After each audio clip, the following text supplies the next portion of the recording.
Hey everyone, if you're looking at the Poseidon Redwood as your first gravel/adventure bike, or you're looking to add a rugged, bomb-proof bikepacking rig to your stable, stick around and get my thoughts on the Poseidon Dropbar Redwood, which in mid-2022 still retails for under $1,000 US and offers progressive geometry and tons of modern accommodations. Now before I jump in, I should let you know that this Redwood here was sent to the channel for review, but there's not a paid sponsorship, and all thoughts and opinions are my own. Now you might also notice that this bike is currently far from stock, as I've been experimenting with a lot of different upgrades, but this review is about the bike in stock form, just as you'd receive out of the box. Okay, so for starters, the Redwood is Poseidon's most rugged, off-road oriented gravel bike, built much tougher than its lighter weight counterpart, the Poseidon X. Now the Redwood features a full alloy frame and fork with a tapered head tube for added stiffness and strength. The frame set is designed around a 27.5-inch wheel size, and the hub spacing is your standard 12x100 in the front and 12x142 in the rear, and comes with through axles for mounting. Now it's claimed to be able to run 29-inch wheels with tires up to 2.3 inches in width,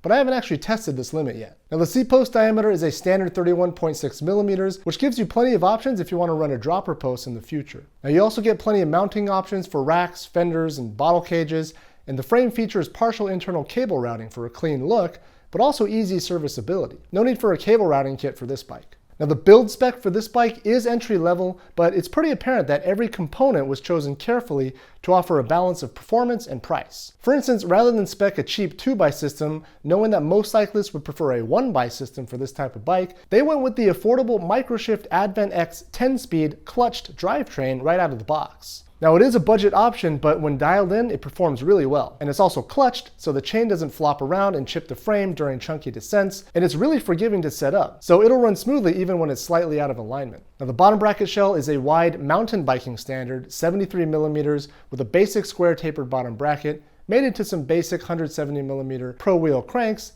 and a generic 38 tooth narrow wide chainring for added chain retention. Now the brakes are the Tektro MD C550 flat mount mechanical disc brakes, and they are a budget option, and they perform okay out of the box, even with the larger 160 millimeter rotors. Now what's nice is they do have a dual-sided pad adjustment, which makes dialing them in really easy. Now I have to say that these do lack a bit of power, and you really do need to perform a proper bedding process before you head out for your first ride to get the most out of them. However, even after a few dozen miles, I still found the braking performance to be a weak point, but still far from a deal breaker. Now in my case, rather than upgrading the brakes or the rotors or even the brake pads, all I did was replace the stock brake housing with some nice low friction compressionless housing, which really made a night and day difference in the braking performance. The link to this video is down in the description if you're curious, but it's pretty simple to do and is highly recommended. So that's the drivetrain and brakes. The finishing kit, meaning saddle, seat post, handlebars, and pedals, are also pretty basic. They work just fine and they suit the build well. Now the handlebars are a wide out of the box at 46 centimeters and have, in my opinion, the perfect amount of flare at 24 degrees, which shows that Poseidon really does listen to consumer and market feedback, as more rugged off-road oriented gravel bikes like this generally benefit from the added stability of a wider handlebar. Now keep in mind that this bike was designed to be at home on a local mountain bike loop here in Southern California called the Fullerton Loop. Now you can also check out that video down in the description if you're interested in seeing what this bike is capable of. Now I will say that saddles are definitely personal, but my experience with the stock saddle is that it's a little bit too narrow for my anatomy, and I generally prefer a slightly wider saddle. But again, this is definitely a personal thing and may not bug you at all. Now the wheels are a house brand alloy tubeless ready 27.5-inch wheel set, which performs fine. Now they definitely prioritize strength over being lightweight, which is generally the case for stock wheels on most complete bikes. The stock Kenda tires are clinchers and are 2.35 inches in width, and they're fully knobby, again tailored for tackling those loose and rocky dirt trails. Now one thing to note here is that they are not tubeless compatible, so if you eventually do want to upgrade to tubeless tires, you will need to get new tires, as you can't really safely convert these tires to tubeless. Now I do have to admit that the stock wheel and tire setup is pretty heavy, which is to be expected from a budget complete build like this. Now what I can tell you is that for a few $100, you can easily upgrade to a decent set of alloy wheels and tubeless tires, and in my case I was able to drop 3.5 pounds from the bike's weight. That's a lot, especially for the money. Now as components get lighter and more expensive, generally the cost to weight reduction ratio kind of spirals out of control, sometimes requiring you to spend hundreds of dollars to save tens of grams. So saving 3.5 pounds, or equivalently like 1,500 grams, for a few $100, that's just crazy. Now regarding the geometry, the Redwood kind of takes a middle of the road approach which should appeal to the typical rider, if there is such a thing, who doesn't really have any specific geometric requirements or preferences. Now, using my favorite bike geometry tool, bikeinsights.com, it's clear that the stack and reach numbers fall pretty squarely in the middle of the range as far as gravel bikes go, meaning, generally speaking, that you won't be too hunched over and aggressive, but also not sitting too upright and relaxed. Now, for a size small frame, which is what I have here, the head tube angle is 71.2 degrees, which is a little bit more upright than, say, my Diverge, but it also has a smaller fork rake, so the overall trail is actually higher than the Diverge at 72 millimeters. Now, this higher trail figure, in theory, contributes to more stable handling. Now, the chainstays are also a tad longer than I'm used to at 440 millimeters,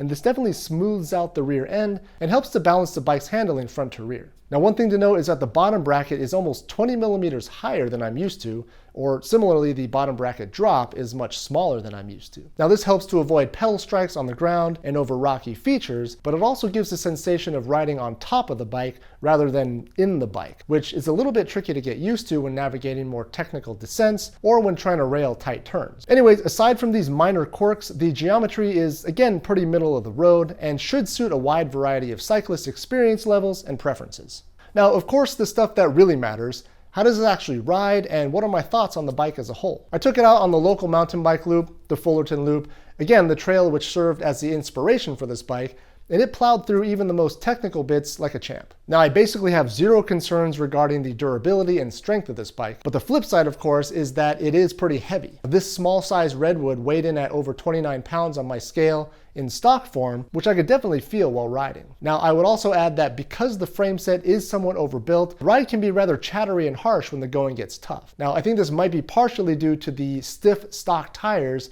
and dialing in your tire pressure can definitely help to smooth out the ride a little bit. Now, I do mention this in the Redwood upgrade video, but the switch to a lighter weight wheel set and tubeless tires really helped to take the edge off and smooth out the ride a lot. Now, the handling was pleasantly neutral. It strikes a nice balance between quick and nimble and relaxed and stable, but definitely leans more to the stable side of the spectrum. Now, I think it's a combination of the high trail and somewhat long chainstays, which is fine, as the only real drawback to this type of geometry is that it's not particularly agile or spirited up the climbs. Now, the word that I tend to use for this is flickable, and so the Redwood is not a particularly flickable bike and rewards long, steady efforts rather than short, punchy sprints. Now, this is by no means a criticism of the bike, but rather just a reality of all bikes, that if I were to grossly oversimplify, is the idea that you kind of have to choose your geometry somewhere on the spectrum between quick and nimble and slow and stable, and you can't really have all of the qualities in a single frame. So after putting a couple hundred miles on this bike, riding everything from pavement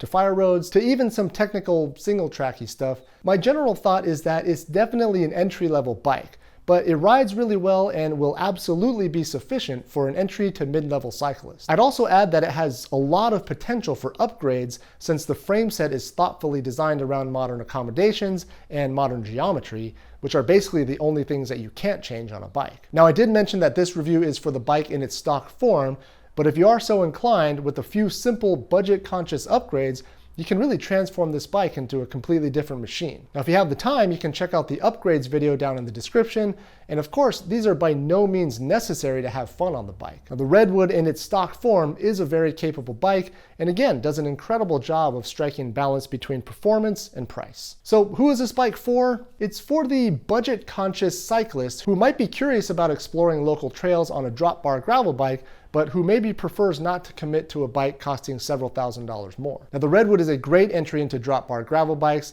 and it's one that's definitely biased towards off-road riding rather than on. Now, the bike is well thought out and somewhat future-proof, using modern standards and components with a ton of mounting options, giving the rider a ton of options to be able to rip around on local trails or load it up for a bit of bike packing or even light touring. Now, the bike is a little bit weighty, so weight weenies should probably look elsewhere and expect to dig into their pockets a little deeper for a lighter bike, but also keep in mind that, again, I was able to drop 3.5 pounds off the bike just by upgrading to some basic alloy wheels and tubeless tires. Again, 3.5 pounds is a lot. And so through a careful choice of upgrades that you can space out down the line, you can easily upgrade this bike as you see fit. Now, again, the main criticism that I have on the bike is that the braking out of the box isn't stellar, but with a quick swap to compressionless housing, it's vastly improved and offers plenty of confidence to hit the steep stuff at speed. All right, well, I think that's gonna wrap it up for this one. If you're interested, definitely check out the Redwood playlist over here for all the videos featuring the Redwood. and let us know down in the comments what you think of this bike. Do you have one yourself? How do you like it, and what things did I miss? Anyways, thanks again for watching, and thanks again for subscribing if you haven't already, and I'll see you next time.